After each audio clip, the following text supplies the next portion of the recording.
So this section here is very specific. This is where we get into straight terminology. We talk about the 5 process groups. We talk about the 10 knowledge area and the 49 processes. Now, the names of these are important because if on the exam they give you a name like initiate rather than initiating, that's not going to be an answer. Your process groups, they worked really, really hard to make sure they all end in ing. Your knowledge areas are all nouns. Actually, they're the middle is the noun, but the full name is project whatever management. And then you have your processes. Those are the things you do, and those are all in a verb noun format. So let's start with the process groups first. You have 5. You have initiating, which is authorizing the start either of a phase or a project, most likely the project. You have the planning, where you are determining what you're going to do. You're putting together what you plan on doing and how you're going to do it. You get into executing and monitoring and controlling, and these actually happen at the same time. The executing is mostly what you as a project manager are going to do, whereas the monitoring, controlling, you are checking the work of other people. And then your last one is the actual closing, where you complete either the phase or the project, most likely the project. So I'm going to put this picture up and talk to it because this is back in the standard. But as we talk about those 5 process groups, what you have to understand is I don't start the initiating and then when I finish it, then I do the planning. These are not phases. If you see the term phase, that is not a project management area. That is an overall how you're doing the project from the standpoint of these checkpoints, etc. The process groups, though, are the things that you have to do within a project or within a phase. The initiating is where we get started, and the reason why it goes a while is because part of what's in there is identifying your stakeholders, and we'll look at those today. When you get into planning, we start the planning right away, but it continues to go because just like if you're going to drive someplace, even though you have a plan to go from point A to point B along a certain route, your GPS or your phone map, whatever, is going to possibly make some changes to it based on traffic, accidents, road construction, all sorts of different things. So there's some replanning. The phone used to say recalculating, but that whole idea, this is where you start planning what you're going to do, but you're going to have to possibly, and in most cases we do, have to go back and replan. Your executing is where the work actually starts. That's where you have people that are brought on board as far as your team to do the work, and when they finish, we start to let them go, reassign them to other things. Monitoring and controlling, okay, this is one you have to understand. Monitoring and controlling starts day 1. It doesn't wait until you have a baseline, because there were some assumptions, like maybe a business case or chart or something coming in. This is the way the project's going to be done, and you may end up having to change that. You know, obviously anything that was put together, say up until about January, obviously the assumptions and the understanding we had prior to the virus, we've had to go back and make some changes to those documents, those assumptions as we go through. That's where your monitoring, controlling comes in. Monitoring, controlling of the work. You're going to be continually looking at the difference between what you planned on happening and what actually is happening. And then your closing. Now, your closing shows that it can start way up front, and it could be either because I've closed a contract or I've actually delivered some intermediate type of items like your MMFs, your minimal marketable feature. They've been signed off. So that part has been closed. That part of the requirement has been closed ahead of time. So process group with initiating, business cases, these are the assumptions that they're going to have, okay? These are the processes that are performed to define the project by obtaining authorization to start. That is the whole purpose for this process. Now, it's done based most likely on some sort of business case or some sort of input. Now, in the case where you have your R&D, obviously that would be one of the areas that would say, okay, we've done enough studying here, let's go ahead and get started. So your phase or the project is officially authorized to begin. Now, the other part of this, which most people don't realize, this is an official notification that the project is starting, and you as a project manager have been assigned and given the authority to spend money, consume organizational resources. So if you have people working on a project from the company or the organization, they have a value. Their time is money, and therefore you have taken and said that time and that money should be spent on this project. That is what you are being given authorization to do in this first piece. Now, we do start right away identifying who the various stakeholders are. Sometimes we already know them because they were on the business case coming in, and sometimes this is the first time we find out who those people are. Making sure that we're aligning this, what we're doing back. This idea of a project vision, this is another one of those areas that came from Agile, because when we start a project in Agile, we're more concerned not about officially starting the project and authorizing the project manager, but making sure we understand what the vision is of what we're trying to accomplish. And this is where we go through.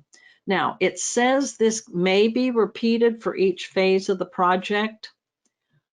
Identifying stakeholders is done over and over again.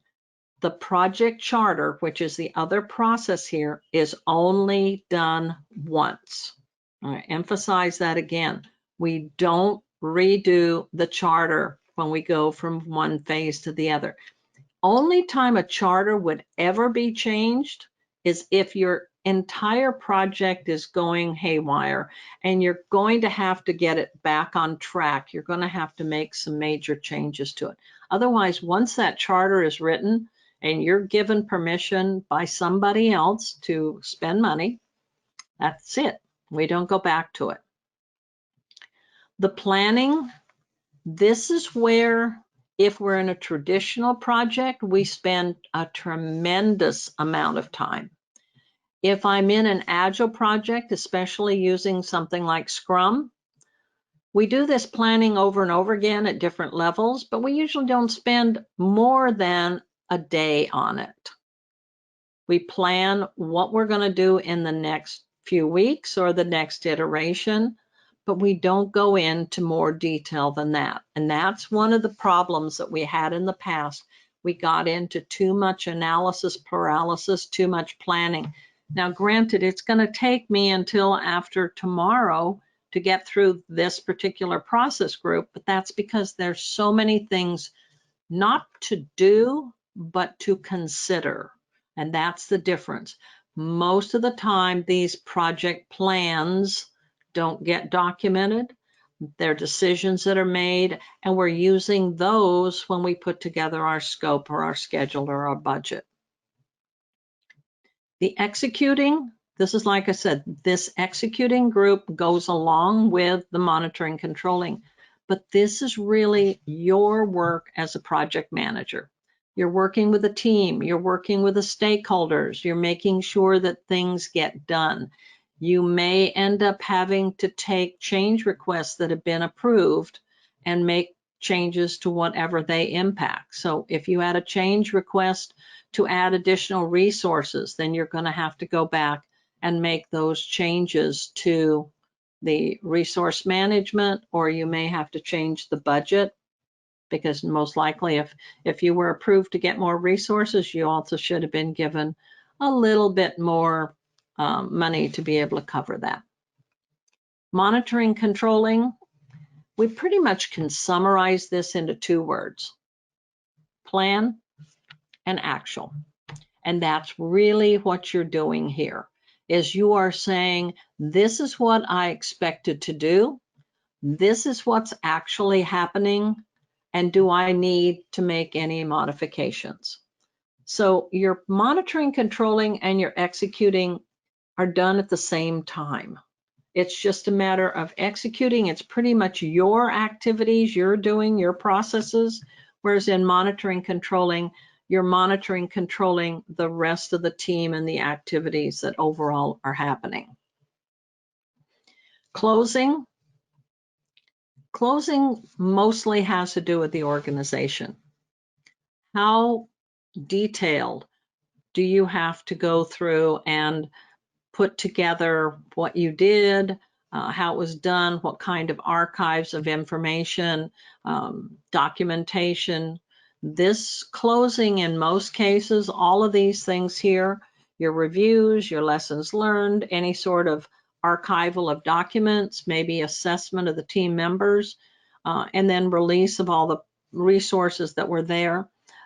This is probably more in line with your organization than any of the rest of these. So those are your 5 process groups. You need to know them, and you need to know them in order, sequentially. You start with initiating, and then you planning, executing, monitoring, controlling are done together, and then you have closing. So those 5 processes, you have to understand, they all end in ing. Now, we also have this thing called knowledge areas.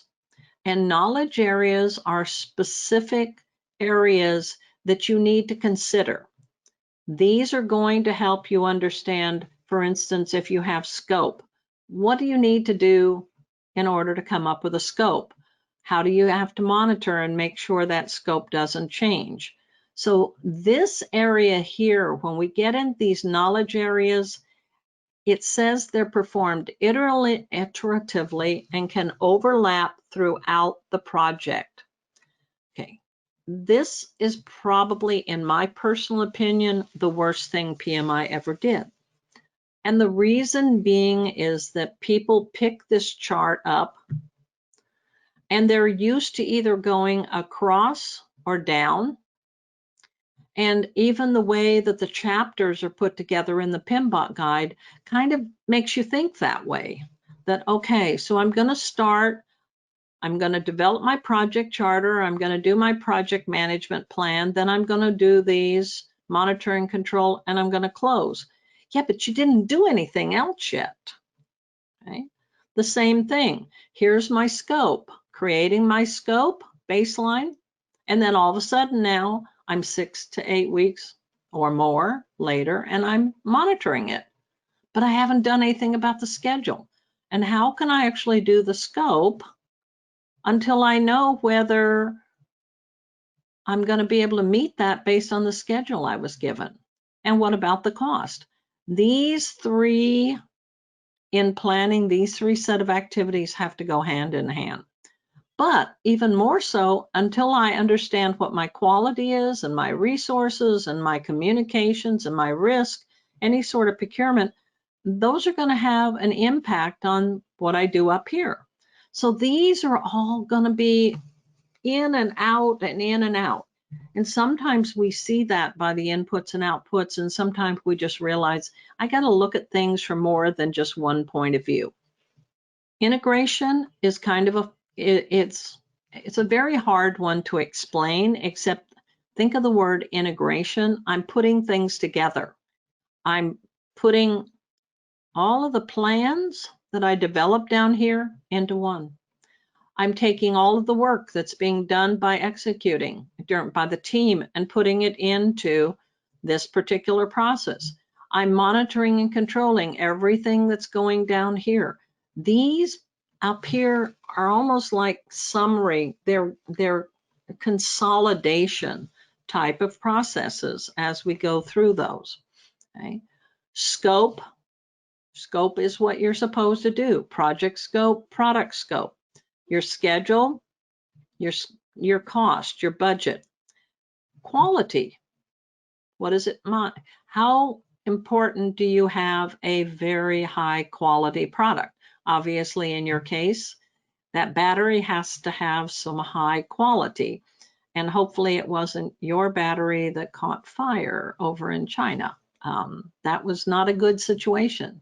That quality wasn't maybe as high as it should have been. Your resources, now they've changed this a little bit because the resource has moved from just people to equipment and supplies also.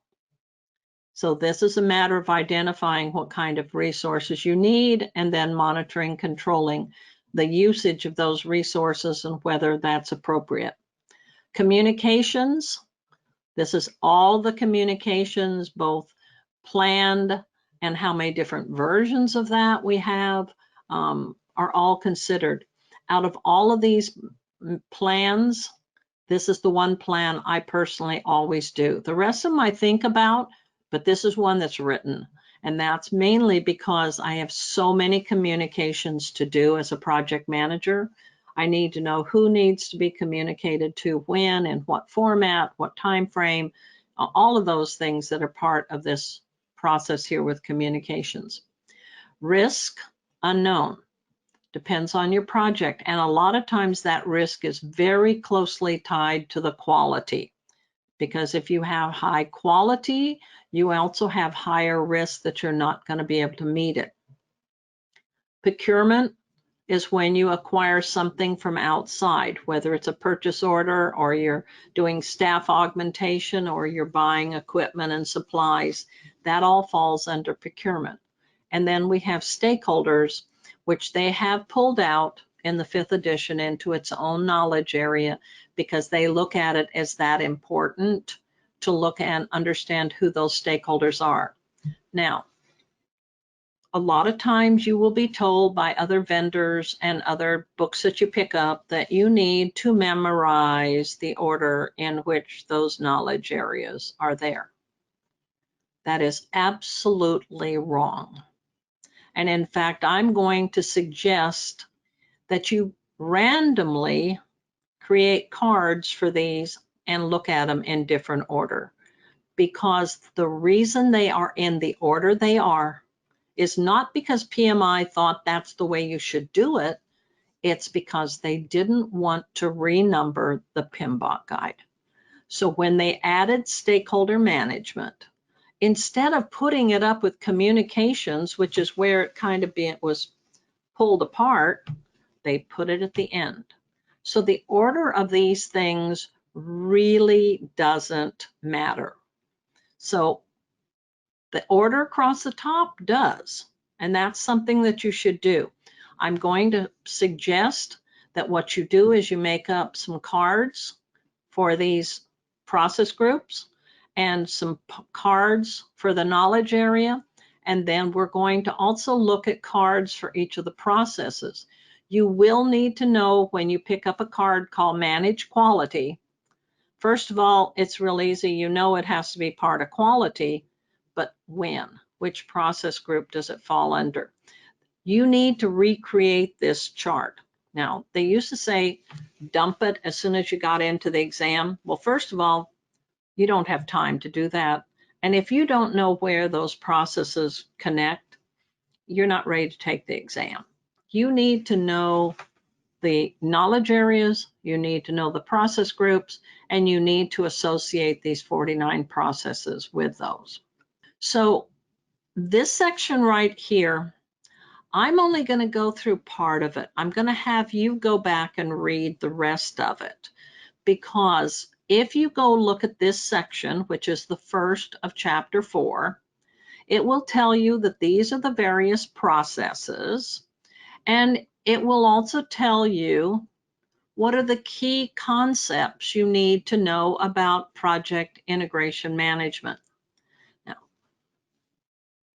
once you start really studying for the exam, you need to go back through those key concepts and look at them and say, do I understand that? Do I understand that? Do I understand that?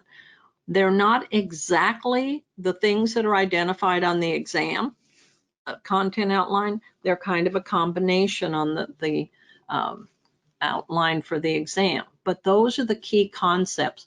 I used to have them in the material, but there were so many words that it was really hard. It was hard to read. So you just need to use that page that's in there. Now, a couple of other things that end up in this integration that's a little different from the rest of these knowledge areas.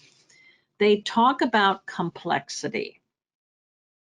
And they talk about the idea that a complex system or a complex project is because of uncertainty in a number of different areas. Maybe it's the interdependency or the way that the system works with each other, pieces.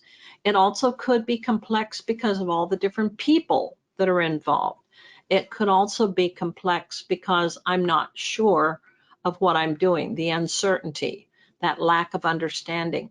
That's one of the reasons we do agile projects. That's why you do an R&D, is because if you don't exactly understand how things are going to work, you want to get some testing of it. You want to try some things. You want to reduce that complexity. You want to reduce that uncertainty as you're doing that. The other part they talk about as far as a complex project is a complex project has a whole lot of different parts, whether they're people, whether they're pieces of equipment, whether they're different features, functionality, different things like that, even different locations that have to come together. Also, the connectivity between those parts. So what you want to look at is you have different pieces and how closely are they connected, or are they just kind of sitting out there and we don't know how they would be connected? Give you an example. If I'm doing something like trying to select a seat on an airplane, which obviously we can't do right now and you don't do on Southwest anyway, but do I need to understand that there are a lot of rules and a lot of connections between me as a passenger and that seat on that airplane? One, what kind of airplane is it? What seats am I allowed to see? Do I have to pay more money for certain ones? All of these different things, those connections that have to be taken into account. I could also call them rules, business rules, requirements. If there are changes between those pieces that are not always the same, they can change. So, for instance, I had actually booked a flight to Hawaii thinking I could actually go, only to find out that, yeah, I can still go, but I can't do anything when I get there. And then a day later, the hotel said, well, we're closed down. We're not even going to be in business. So, you know, probably don't want to come stay with us. But the idea was that all of those interactions I have to take into account. Where am I going to stay? What am I going to do? All those different interactions, and they continually are changing. So it's not like I can say, okay, this is great. I go plan a trip. I know where I'm going to go and where I'm going to stay and everything about it. Not in today's environment. The other thing is a lot of times all of those little pieces still have some stuff in between them. There's other things that not everything we look at is going to give us the full picture. And that's when we start talking about sometimes we don't see all of the pieces, that emergent behavior, which we're going to look at. So The other thing they've put in here is talking about how you're going to work as part of this integration role. This integration knowledge area is very, very different from all the rest of them. I can remember when they first entered this and put this in, and as an instructor, do we teach at the beginning? Do we teach it at the middle? Do we teach it at the end? When do we teach it? Because it kind of spans the entire project. But the idea here is you're working to understand why, which is what you do when you first of all put together your charter and your plans. And then you have to understand, am I staying in alignment? What I'm doing, is it still fit with that why? Making sure that the team knows how all of these pieces fit together. And then they talk about this process level, where this is what they say here. It's the integration of processes where they interact. So if I go back to that chart, okay, each one of these processes is going to interact with one or more other processes. And it's usually because whatever is the output of a process becomes an input into something else. And sometimes, for instance, a good one, I estimate my activity resources. That's going to be a input into figuring out then, if I know who that resource is, how long is it going to take me to do my process? So when they talk about the interaction between the processes, that's where they're talking about understanding what a single process is and how it connects with other processes. The cognitive level says, do you understand all the things that are involved in, say, for instance, risk? What are all the processes that you do? Now, the process level, this integration would be, okay, so if I put together a risk register, well, where do I use it? What do I use it for? Those type of things. And then the third level, which is just really saying, okay, so what is the context that we're working in? Do we have a very large team? Are we co-located or distributed? Do we have some really new technology we need to be concerned about? What about our some of our regulatory agreements? Those are the things that the project manager has to look at, and that is integration. It's a very different knowledge area, and I would suggest that tonight, in addition to you maybe glancing through those first 3 chapters, even if you don't do that, I want you to go back and look at least the first few pages of each one of these knowledge areas to understand what it's about, so that tomorrow when we start to put the plans together, it'll make more sense. So scope is the what. This is all the work and only the work that is needed. And actually you have 3 processes here that are going to come up with your scope. You're going to plan it, you're going to determine what your scope is, then you're going to check to make sure that it was done, and then you're in the meantime you're going to continue to control. Once again, when you see control, you're talking about looking at the difference between what you planned and what has actually happened. Schedule. You plan your schedule, you create your schedule, and then you control your schedule. Cost. You plan what you're going to do as far as cost, you develop your budget, and then you control the cost. Quality. You plan how you're going to handle quality, you manage the quality, and then you control the quality.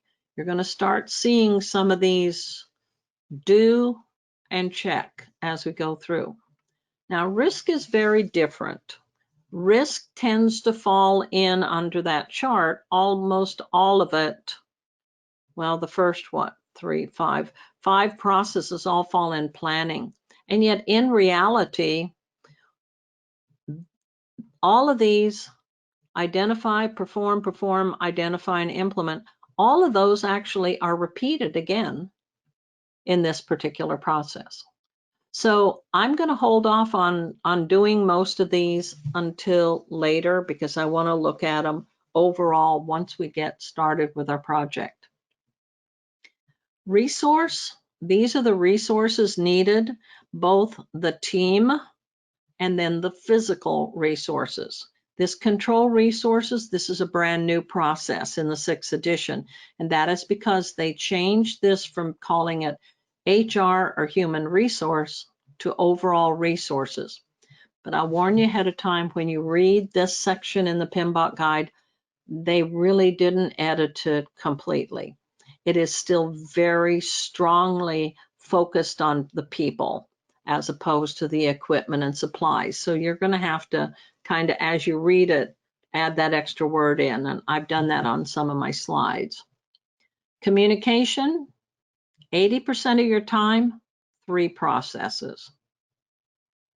This is where most of your time is going to be spent figuring out what communications you need, actually communicating, and then checking to see if they're working. Stakeholder management, I moved this up so it's alongside of the communication, because who do you communicate to? You communicate to stakeholders. So you need to know who they are. And one of the things too you want to note here is, because the knowledge areas all are named the same format, project, something, management, that is the only time you will see the term management tied to a stakeholder. You do not manage stakeholders. You engage with stakeholders. That is a huge difference. You're planning how you're going to engage with them. That could be communication, that could be involvement. There's all sorts of different ways, and part of what you have to do is monitor that engagement as you go through to make sure that it's efficient, whether it's getting you what you need. Procurement, this is where this one is a little different too, and I have chosen to teach this separate. And the reason being is because this process, especially planned procurement management, goes way beyond the other planning processes. So this, though, is picked up and done whenever it's needed. Whenever you need to acquire something from the outside, then you go back through this process. Okay. So how are these things all fitting together? You end up having this life cycle where you may have these various phases, and you may have some phase gates, but regardless what phase you're in, and the phase would be based on your methodology, not the PMBOK guide. The PMBOK guide starts right here. What are the process groups? When you are in any phase, you will initiate the phase, if nothing more than identifying the stakeholders. You will plan how you're going to do that phase. You will execute and work with the team while we're doing that phase. You're monitoring and controlling, looking at what you plan versus what actually is done. And if you have this strong phase gate, you'll close it. If I don't have phases, then this is just overall for the entire project. Within those process groups, there are 10 knowledge areas, and those 10 knowledge areas have within them all of those 49 processes. Some of them fall under initiating, some fall under planning, executing, monitoring, controlling, and closing. One of the things that they have done in the 6th edition is there is pretty much a process in every combination of, especially when you get into planning and monitoring, controlling, there is a process in each one of the knowledge areas for that process group. Initiating only has 2, closing only has 1, but the rest of them, they're pretty much there. So in addition, I keep saying we have process groups, knowledge area, and processes. Processes, 49 of them. You'll need to know each one of those processes. You'll need to know what its purpose is. You'll need to know Does it have some special thing that it has to have as an input to do this? But more precisely, does it actually create a major output, or is it just creating something to link to another process? I actually have written a book, Greta's Notes to Ace the PMP. And what I did on these processes, I went through the process and made sure we understand what is the purpose of the process, what are any key inputs that it might need. A lot of them are very generic, but then the output itself does this process actually create one of those, what we'll talk about as 33 key documents? Which process creates an issue log? Which process creates an assumption log? Which process creates the risk register? Those are what's important. Which process does that? Now, some of your processes are only done once. Closing the project is only done once. Your project charter is only done once. Periodically as needed. Maybe I need to develop my team. There's certain things that I need to work on there. So that's done as needed. And there's other things like managing communications, which are done continually.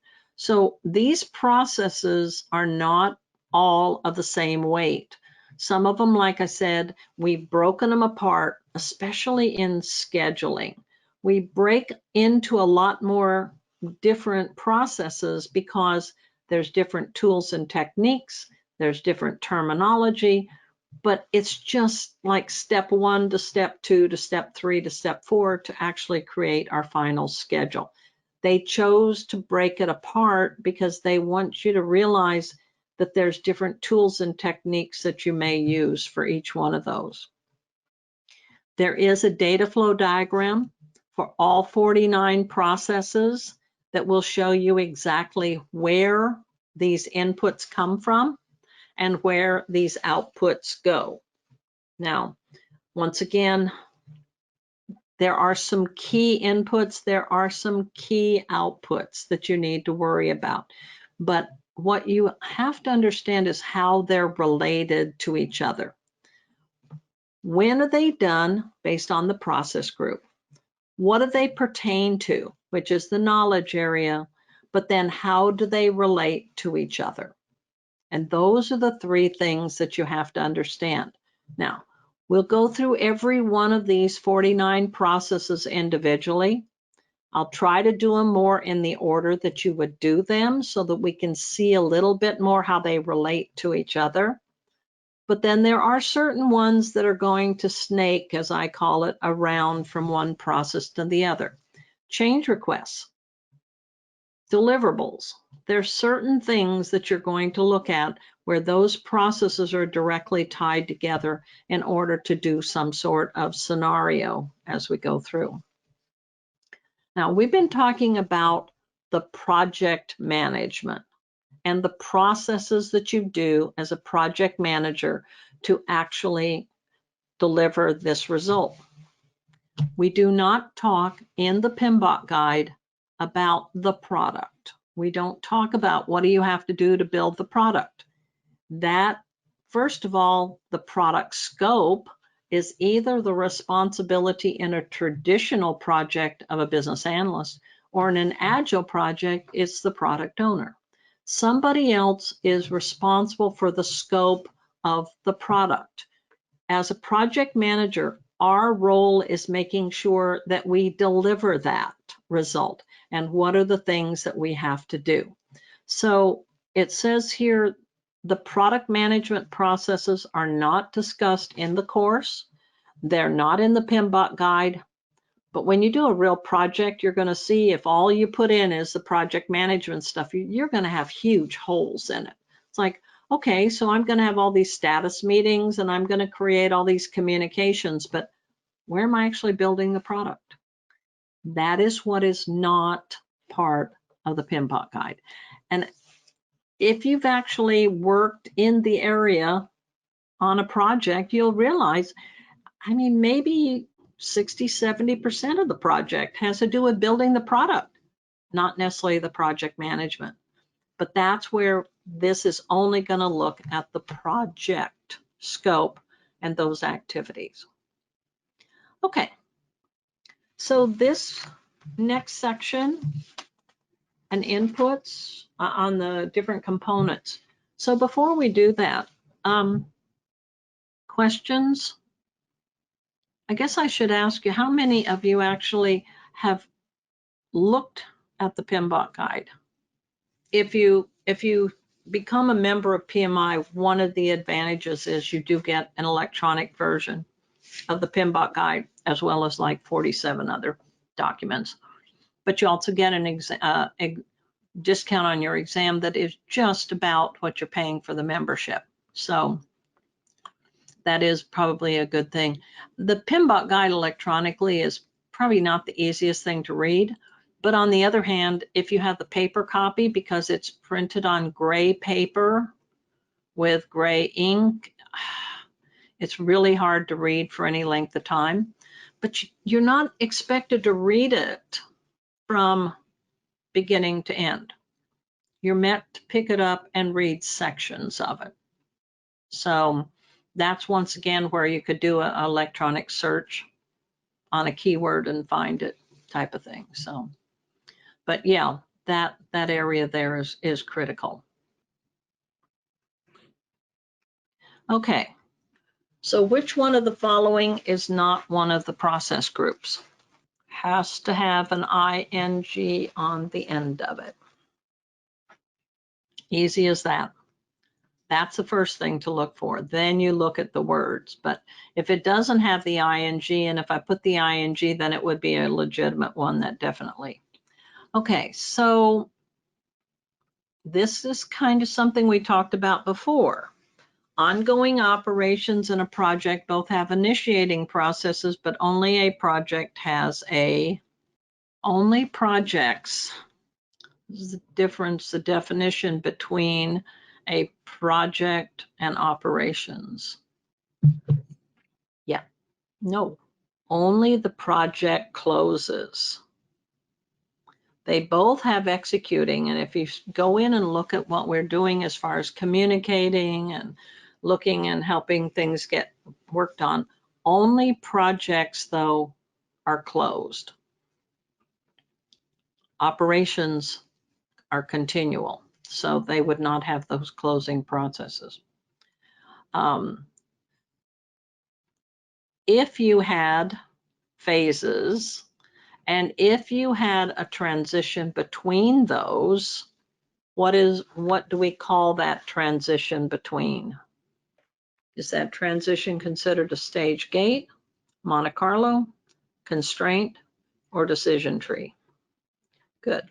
Yeah, it's a stage gate. Monte Carlo is a technique we use in estimating and also in quality. Constraint is one of those things we talked about, a decision tree, different branches, different ways of doing things. How many processes are there? This should know this one right off the top. How many processes? 49. Yes. Used to be 47, now it's 49. How many knowledge areas are there? There's 10 knowledge areas. Okay.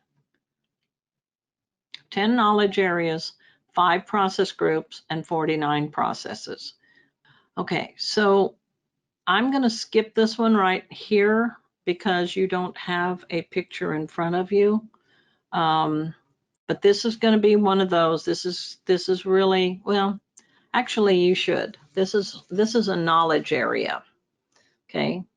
So which knowledge area do you think a process that talks about estimating activity resources? Here I go again with my emphasis as I'm reading the question. Yes, resources are part of the knowledge area of project resource management. Okay, I think I said this next one, but I'm not sure I emphasized it as much. Those 49 processes are all linked by what? Yes, yes. They're linked together by the outputs. So the output of one process and especially if it's a key output, is then able to be used in future processes. It kind of shows somewhat of the dependencies. It shows somewhat of the sequencing too. Even though most of your outputs can continually be updated and enhanced as we go through. Okay, so this is just a pure definition of monitoring controlling, which I am not sure I put in there. Should be able to at least eliminate 2 of the answers. Did you eliminate C and D? Those are the ones you should have eliminated. Processes performed to define a new project, that's initiating. The process is required to establish the scope, refine the objectives, define the course of action. Those should be part of planning. Yeah, the answer is A. It's tracking, reviewing, regulating the progress and performance of the project, where changes are required and initiating those changes. This is supporting the performing, and performing is the same as executing. Executing and monitoring controlling, those are probably the 2 that we have a little bit more difficulty with because of the overlap, etc.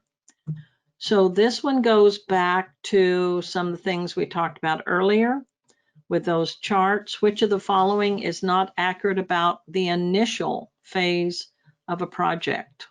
So think of those 2 graphs we saw and then figure out the one that's incorrect. You're going to see a lot of not questions, except questions. And so sometimes we don't catch that. So for a hint, if you have, and you're starting to look at these answers, and you get 2 answers that you think are correct, go back and read the sentence or read the question again and make sure that you're looking for the wrong answer. Okay.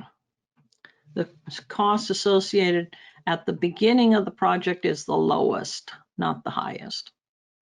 Okay. Number 10, product management processes involve all of the following except. Which one of these? Product, not project. So D is the answer. Product management processes are not in the PMBOK guide. All that is in there are the project management. In other words, the processes that we need to deliver the project. What is actually part of the product is separate. Okay.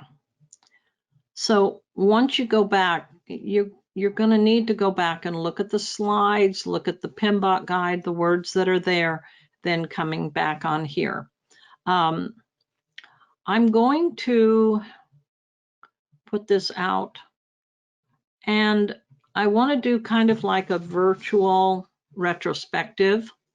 And maybe what we do is take maybe, instead of just taking 10 minutes, let's take 15 minutes and look at, I want you, each one of you, to kind of look at where we are, what we're doing, what's working, how might we make some changes to the way we're doing the class, and any sort of suggestions. Is it too slow? Is it too fast? Is whatever. This is a little hard because the fact that when it is virtual like this, you really are relying on the input other than just on the exams and some of those quizzes. So okay.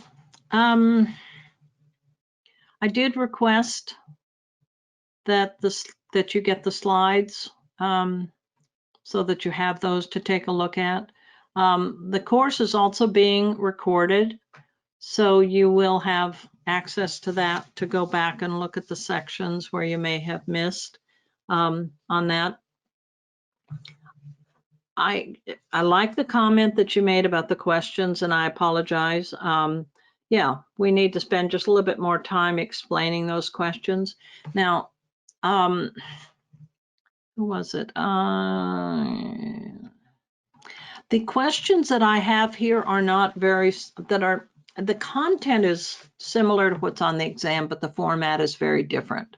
Okay.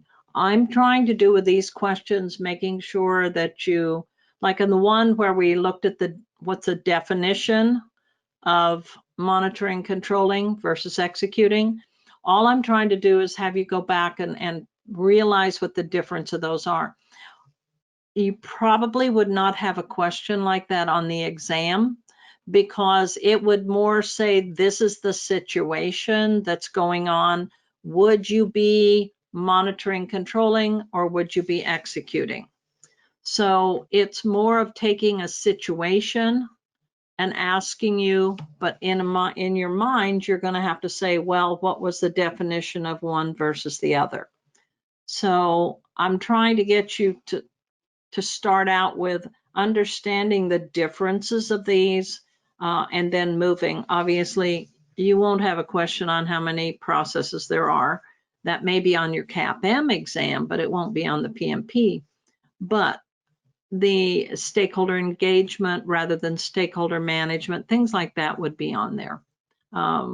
Just more of a trick question type of thing. So I appreciate the comment on the answers as we go through here. That's something I definitely can do. So I know you all have things that you have to do going in and out. If you have a chance at all between today and tomorrow, without the slides, it's not going to do much good, but maybe think back through of areas that we can spend a few minutes in the morning if you have some questions as we go through. Anyway, I appreciate the feedback. It always helps. And that really is, you know, we'll do it again tomorrow. We'll check and see. Hopefully you can get the slides so you can have them for tomorrow. Makes it a lot easier. The slides that I've provided are 2 slides per page, black and white, rather than the colored, because that way, if you want to print it out, you don't use up all the cartridge with the color. I put the color on the slide just because it's easier to look at them. Okay, any other comments before we move on? This section does not have a specific place in the PMBOK guide, because if I were to take each one of these and list all the places they show up, you know, it'd take up half the slide. All I'm trying to do here is kind of get you to realize that there are certain things that you're going to see over and over and over again. If you're taking the exam, the big thing is understanding not where you see them, but where you don't see them. So in some of these cases, for instance, business documents. Business documents are going to be identified as an input. They're not going to be updated. They're only inputs. They were, if you have them, and there is an assumption that you will have them, whether you do in your organization or not. There's an assumption when you start a project, you will have something from the business saying what you're doing and why we're doing this and the whole bit. The key becomes which processes are going to go back and review these things.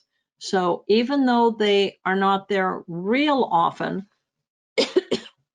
they show up enough that I want you to make sure you know where those are. Sorry about that. It is really smoky down here today, so I'm really struggling with all the smoke in the air, and it looks like we've got a new fire someplace pretty close. So the air quality is not real good. 2 documents, they could either be called out separately or they could just be lumped together as a business document. The one is the business case. The business case is what was developed to justify the investment in the project. Now, the benefit management plan, this is one of those iffy. inputs. And the reason I put it in here is more because it's not consistent. Your benefit management plan really is more associated with program management, not necessarily with a project unless a project is part of a program. And on top of it, what happened was when the 6th edition of the PMBOK guide was written, the program management guide hadn't been finished. And so there were some changes there. And we also see that if you get a printed copy of the PMBOK guide, you need to look at what printing it is, because there's probably about 4 pages of errata that they have put out now based on what the first, we actually have gotten rid of our first printing because it had so many mistakes in it. So I think they're right now on about the 4th printing of the PMBOK guide if you're actually looking at the physical document. Okay, so those are the 2 business documents. And like I said, you're going to want to look at which processes would be looking back to understand why the project's being done. Agreements. An agreement is a very generic term they use. An agreement actually is created in procurement, but it's used a lot of different places. And the reason being is there may be some special conditions, especially in the terms and T's and C's, that would be things that you would need to know. Now, interesting here as far as the definition, could be a contract. It could be an MOU, Memorandum of Understanding. It could be a letter of agreement. It could be a verbal agreement. Okay. I personally have never worked at a company where I could have a verbal agreement. I have to have a written document to go with it. So now I may have a verbal agreement, but I do want to follow it up with some sort of written document. An email may be sufficient, but I do have to have that. But you will see agreements coming in. It will only go out of one process, and that's the contract process. But the input, what you're looking at is, what is this process doing that it would need to look at the additional information that might be in that agreement? Could be a statement of work. It could be the terms and conditions of a contract. Okay. Project management plan could be called the project plan, could be called the PM plan. This is what you develop. It showed up in integration as a process on its own. It has a whole lot of pieces to it. In fact, there's 13 subsidiary plans that are part of this. These plans are created, they're modified, they're managed all the way through. Now, in addition to the plans as to how we're going to do something, you also have your baselines in here. Now, your baselines, though, are different in that once you baseline something, the only way it can be changed is through change control. So part of your project management plan is under change control, part of it is not. Your plans are not under change control, they are expected to change. Your baselines, your schedule, your scope, and your cost baseline, once you've agreed to those, you don't change them unless it goes through change control. Now, big thing here, it says it's approved by the sponsor and the project manager. Now, the part that is the plan is discussed and agreed upon. The part that is the baseline must be signed off, but only part of it. Okay? But it is not the project schedule. And this is the thing that most people who don't really know project management just assume that my project plan is my schedule. But as you see, when we go through this tomorrow, there is so much more to understanding how a project is going to be done and how we identify that plan of what we're going to do and then later on we'll compare it to the actuals of what's actually happening. It's so much more than the project schedule. Your project schedule, sorry, like I said, the air right now is killing me. Your project schedule, there is one of the subsidiary plans that have to do with your schedule. And your schedule is one of 3 baselines. Okay, so one of the things you're going to want to look at is on page 89. There is a table, and what it lists in there are all, oh, I'm so sorry. It lists all the 18 items that can be part of a project management plan.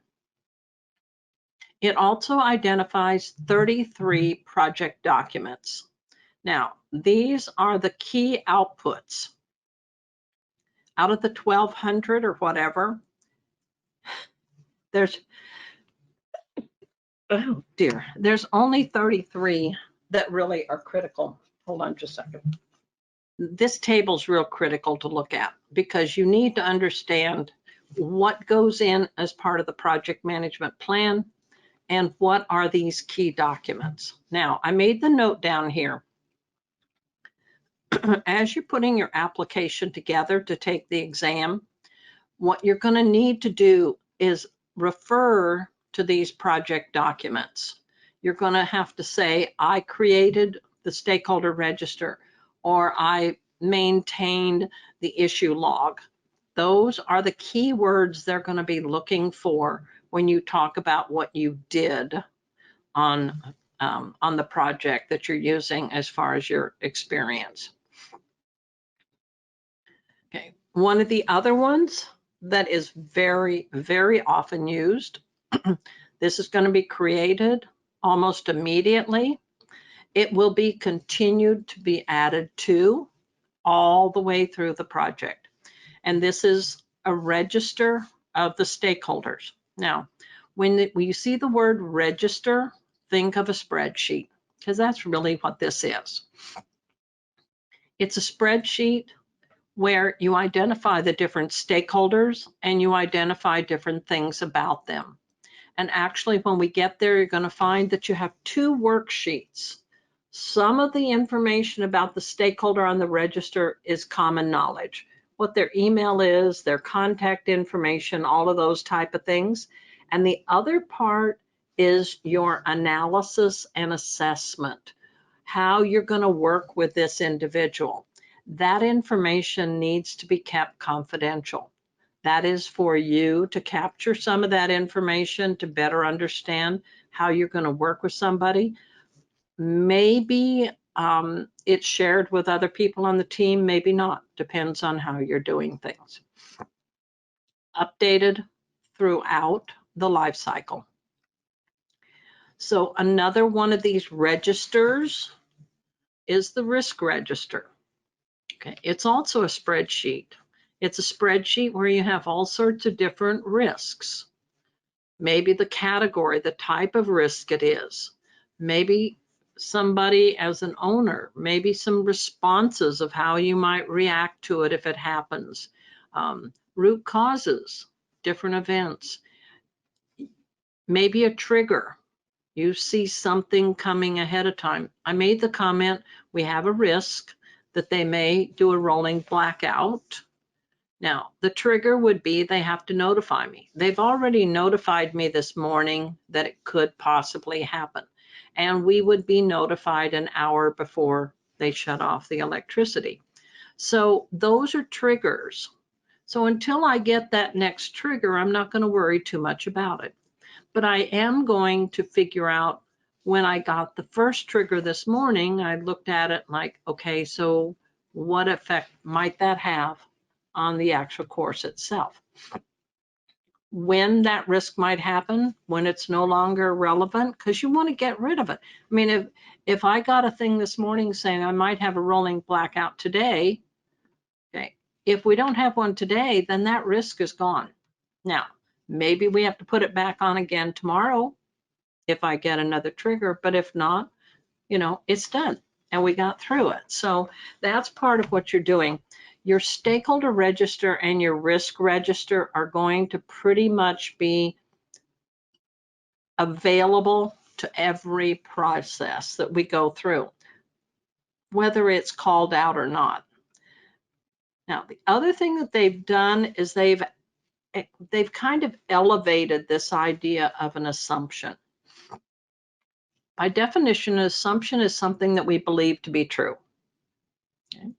We need to not only document that we've been told this is an assumption, but we need to validate it. We need to find out, is it really true? Might it happen? Could be very high level assumptions. You end up a lot of times, if you look at a statement of work or a contract, there's assumptions on it. Most often you would have assumptions in your business case. And if so, they're the first ones that you're going to want to address. You're going to want to validate, okay, so when we did the business case, this was an assumption. Is that still true? Now, I put in a note here that it's closely linked to constraints. When I was at IBM and I was writing statements of work, I was told by the legal department that if you have an assumption, you always have a corresponding constraint.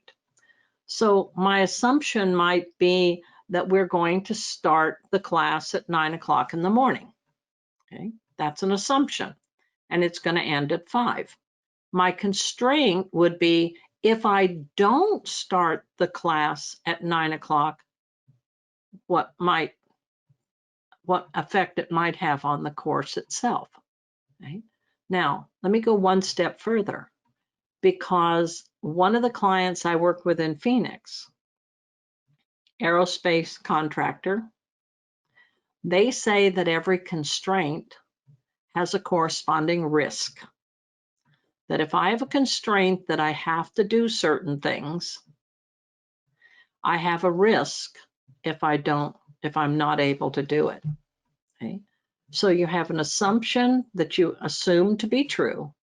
You have a constraint that if that assumption is not true, what impact does it have on you, in addition to other types of constraints. But all of your constraints most likely will present a risk if that actually happens and you're not able to meet that constraint. So what they did was they added a new document. They added this assumption log. Now, I have for years always listed my assumptions on a big white sticky, where if I'm in an office or I'm in a location where the rest of the team either is located or could be located, I put those assumptions up on the wall because I want everybody to see them, and I want to continually validate that indeed that assumption is correct. Because a lot of times those assumptions aren't.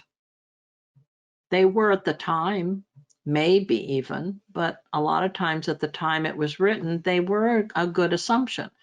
But if I'm under an assumption that's no longer valid, I may not be doing what I should be.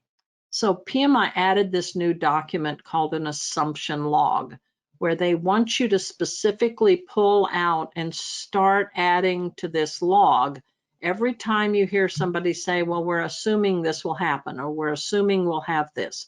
So I have an assumption that you will have copies of the slide tomorrow. Let's hope. What's the constraint if you don't have them? We'll be in the same situation we were today. So yeah, that's one of those things that, you know, there's an assumption that we will have them. Actually, I thought you would. Another one you're going to see, now this is kind of the opposite. You will see change requests as outputs from almost every process. And because of that, what I want you to look for is which process does not have a change request associated with it. But only one process will you see a change request going in. So this is a case where sometimes you only have it coming out of one place and it goes a lot of places. In this case, it goes out of a lot of places and comes in only to 1. So change requests, we'll talk about this a lot. And this gets back to the approach we're using as to how these are done. This also is an area where there's a lot of misunderstanding as to how change requests should be handled. And that's part of what we're going to look at when we put our plan together. How are we going to handle change requests? Do we need to do something with every single little item that comes in that is a little different? Or are there certain things that particularly either the project manager or a lead can make a decision on? And I don't need to go through this formal process of working with that change request. Otherwise, I may be doing nothing but managing change request on a project. The other thing that we have here is we have this idea of work performance data, work performance information, and work performance reports. Okay. Work performance data. Data is raw data. It's numbers, like $246 that something cost, 26 hours to do something, 15 defects. Okay. That's raw data. But unless you take that data and you compare it and do some analysis on it, you really don't have valuable information. We're in an environment right now where we're being inundated with data about this virus. Unfortunately, a lot of us, especially me, who's more of a data person, I want to see how that compares to other things. I want to look at trends. I want to look at, so what was included in that number that you gave me? That's the work performance information. That's where I'm analyzing the raw data to determine what to do. The work performance reports then are taking that analyzed information and putting it into reports that can be used in other parts of the project. So we've actually drawn this picture. I think there's one in the PMBOK guide, but it's not quite as clean. But you're going to see there is a process in executing, actually in integration, where work performance data is captured and is an output. This is the only place you will see work performance data as an output. Actually, you'll never see it as an input. Well, the input is all of these processes. That work performance data comes out of one process and it goes into all sorts of processes in order for that analysis to be done. And it changes then from being work performance data to work performance information. Okay. So most of these processes, you're going to see an input of data and an output of information. That information then goes up into this monitoring control process, and that's where we're going to create these work performance reports. Okay. So it's going to take all of this information, summarize it together, create those performance reports. Okay. Those performance reports go 4 places. One, they'll go into the process of change control. And a lot of times it's because what we see in the performance is going to require us to make some sort of change. They could be going into the risk process, monitor risk, because maybe they're identifying a new risk, maybe they're identifying something that has changed, and therefore we have to look at it. If it has to do with the performance of the team itself, those reports are going to go into the process called manage team, so that the team we can do something about the way the team is performing. And lastly, they go into manage communication, because this is where they are distributed. Okay? This is where they're created, and this is where they're actually distributed. So your communication management plan would identify who those go to because there's all sorts of different reports. They don't really break them down. Well, they do. In some of the areas we talk about what kinds of reports you might have, but comes out of only one process, goes into a whole bunch, comes out, the information comes out of a whole bunch, but goes into only one place. That monitor and control work creates the work performance reports, and those go 4 places, depending on what those reports are about and how they should be handled. You will see on almost every process, you will see updates either to project management plans or to project documents. Now, some of the slides I actually have included those type of things which would be updated. In the PMBOK guide, it will list including but not limited to. So it's almost like any project management plan, any of the subsidiary plans might be updated depending on what it's all about, and any one of those 33 documents, except maybe the charter. That's the only one that usually is not ever updated. But those are going to be, you're going to see them as outputs where you've updated those very generically. The common tools and techniques. Okay. This one didn't used to be something they agreed upon. They didn't think that we should be using expert judgment. We ought to have real facts. Well, what they're finding out though over time is that there's a lot of other people, a lot of other areas where we can get information that's important. And expert judgment is a technique where you draw upon that expertise to help make decisions. Okay. All sorts of different places, different things. So once again, when you see the expert judgment as a tool or technique, because it's so often there, kind of look for the 1 or 2 processes that don't use expert judgment and kind of try to figure out why it doesn't. But the other thing is, in some cases, I've actually included it just to say these are the types of people or knowledge that you might need. But the PMBOK guide has explained that for everyone. I just don't want to go into that detail in the course itself. These things where they break it down to the specific tools and techniques and things, when you get ready, maybe about a week or 2 before you take the exam, go back. Now that you know what the process is all about, go back and look at what they would say about the expert judgment, maybe the types of project management plans that would be updated, etc. Those are going to be those areas that once you know what the process is about, then it makes more sense as to why you would be using all these different things. Now, a lot of the tools and techniques, they have grouped into 3 categories: data gathering techniques, data analysis techniques, and data representation techniques. Your data gathering, there's a whole bunch of ways you can do this.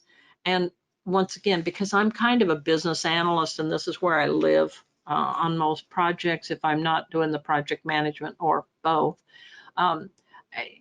there's different reasons why you would do different techniques. I'm not so sure that you need to know this process should be using benchmarking or it should be using interviews.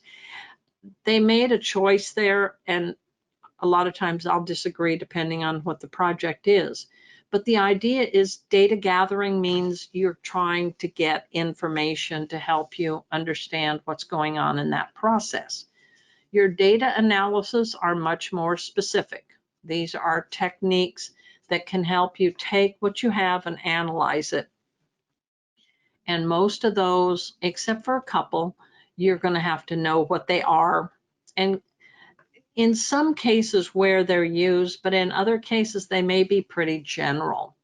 Now, your data representation, on the other hand, these are graphs or charts or things like that. And once again, like I said, if there is a picture of this in the PMBOK guide, you probably need to make sure you understand why it's there. The representation there, a lot of it more comes in the quality area than some of the other areas. So this one lists a whole bunch of different data gathering techniques. Probably the most important thing is just to kind of have an idea, why would you use a questionnaire versus an interview? Well, interviews are usually between a couple of people. Over watching, observing, inspection, questionnaires and surveys, large groups of people takes a lot of time to do. Brainstorming, these are those areas that, especially if we have some situations where we need a lot of people to have input in, I could say that what we did was the brain writing when we did this retrospective, because we looked at writing the answer rather than having the discussion. Now, tomorrow I really would like to have more of a discussion as to how we're, what we may want to do on this. But these are different ways that I can gather information. It's not as important to know which technique you use on a process other than knowing that you are gathering information in this process. So it's a initial type of a process where you gather the information. When I get into having it, then I can start doing the analysis of it, whether it's analysis of the stakeholder or a document. What are the root causes? What are some of the alternatives? Your cost-benefit analysis, trend analysis, reserve analysis. We'll talk about most of these where they actually would probably be used. Representation, some of these you're going to be familiar with, some of them you may not. We talked about those matrices, the registers. A register is a matrix. It's got columns and rows, and you're looking at things as you go in there. We talk about the stakeholder. We talk about the RAM and RACI as being a very, very common type of representative chart. Probability and impact, we'll use that when we get into risk. Salience model is one we use with stakeholders. Logical data model is one of those that I would I probably should have also almost put it in gray. They talk about it, but they don't really explain too much about it. And truthfully, I teach a 4-day class just on how to do a logical data model. That's not what we're talking about here. All we're talking about is understanding what different things are, which is basically data, and how they're related together. That's really the level of detail they're using on this. A couple of other things when we start talking about stakeholders. We talk about directions of influence and prioritization. These are new in the 6th edition. We have a number of different ways we can estimate. Now, I'm not going to go through them here because I actually have pulled them out, and I will look at these when we are getting ready to actually do some estimating, like on estimating time or duration for the schedule and estimating cost. So I just threw them in here because there's a number of different ways, and you're going to see them repeated in a number of processes. Pretty common different ways of estimating. Group decision-making techniques, prioritization, this idea of multi-criteria decision analysis. Now, I don't think we called it that, but if you ever had to review proposals that were coming back in off of an RFP, and you had listed down the different things that needed to be there, and then by the columns might be the different vendors, and you would rank them, say how well they met those. That's really what this is all about. Now, what's interesting is the place that this is explained the best in the PMBOK guide is in the resource section, where you try to determine what kind of resources you need for your team. Voting methods, different group decision-making methods, autocratic. Now it says group decision making, and yet we have the word autocratic. And that really gets down to the point where oftentimes somebody has to make a decision. If the group can't come to a decision, we're going to have to let somebody make that decision. Just visualize you're standing outside at lunch trying to decide where to go to lunch, and everybody has a different idea. And unless somebody makes a decision, you're going to be there and you're going to eat up your entire lunch hour. So autocratic decision making finally says, look, somebody make a decision, let's go. Voting methods, once again, just kind of a reminder, unanimous, majority more than 50%. Plurality is where if you have more than 2 and you can't come up with a majority of 50%, whichever one is the largest block used. Now, this is a little bit more traditional. When we do some of the voting in Agile, thumbs up, thumbs down, thumb sideways. Quick ways to move on, doesn't have to be that specific. Now, they keep talking about meetings, and meetings can be used for everything under the sun. The biggest difference is the way meetings are done in a traditional project versus the way meetings are done when we're in more of an agile environment. If we're in a traditional project, we probably have an agenda, and then we have invites out to people, and then we have the meeting, we have a facilitator and a note taker, and we keep track of action items, and then we send things back out afterwards. When we're doing a meeting in Agile, we have something we need to discuss or a decision to make, and we call everybody in that needs to be involved in that one single decision. We talk about it, we come to a decision, and we move on. Now, maybe we document it by writing some notes on the whiteboard and take a picture of it, but we don't have multiple things in any one meeting. And that's, once again, because I don't want to waste people's time.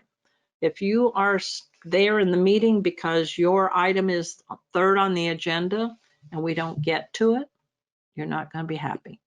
So rather than having 3 agenda items, you have 3 meetings where you only focus on one thing at a time and everybody that needs to be there. So when they use the term meeting, think of it more as a way to get people together to identify, decide, discuss different things.